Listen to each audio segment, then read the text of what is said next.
Hello. I've got round to reading one of my birthday books, Margaret Atwood's retelling of the story of Penelope. And I loved it, absolutely. I'm a sucker for Greek, anything Roman. I love it's something I've always loved as a child. I do need to revisit the classics at some point. I've got the Aeneid on my bookshelf that I've not read for years, so I need to do that again. And again, the Iliad and the Odyssey, I need to revisit as well, because it is years since I've actually sat down and read the whole lot. But I also love the retellings of myths, and this one was super. It's the story of, it's Penelope telling her own story. For those of you aren't familiar with the story of Odysseus, Odysseus went off to fight the Trojan War, and that was 10 years. The war went on for 10 years, and then it took him a further 10 years to get home. So he was missing from home for 20 years, and Penelope was left there all on her own with their son Telemachus. And after a while, suitors decided that maybe Odysseus was dead after all, so they all went and camped out in Ithaca with Penelope to try and win her, because she was a wealthy widow.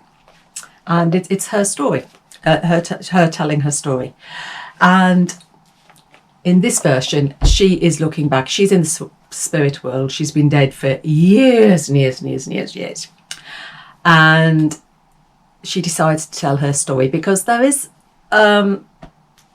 she does feel really sorry, because when Odysseus returned, not only did he kill all the suitors, but he hanged her maids because he believed that they were treacherous. They'd been sleeping with the suitors, they'd been up to all sorts. And Penelope, in this version, she feels really sorry about these maids because she'd brought them up, and she says in the book they were doing her bidding. So really, in her mind, they didn't deserve to die.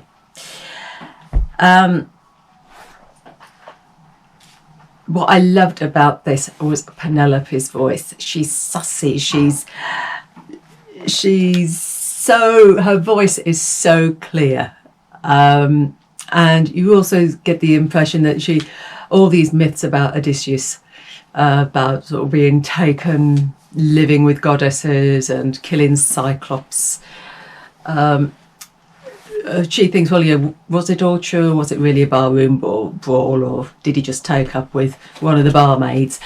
She wonders how much of it is actually fabrication and how much of it is true.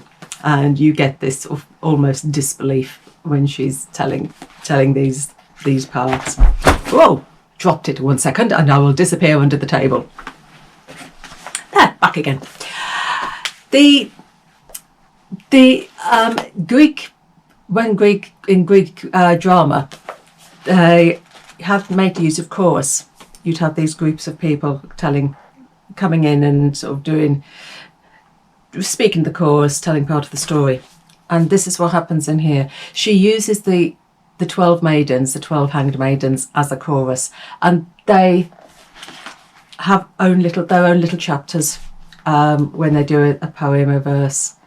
And this time they have got a voice. In this book, she gives these hanged maidens a voice, which is what Homer doesn't do in the Odyssey. So they are telling their version of events as well. So you've got Penelope telling her version and the maidens telling theirs. And it's great because she's talked about how annoying Helen is. In the afterlife, she was bad enough when she was alive, and in the afterlife she's just as bad. She's even worse. And Odysseus, he keeps going off again to have other lives because he finds the afterlife too dull. So yet again, she's on her own. But it's a super read. I love this retelling. And Any more retellings that Margaret Atwood wants to do, bring it on, because I'll be there with my credit card at the bookshop. So that's it for today. So happy reading, and I'll see you next time. Bye.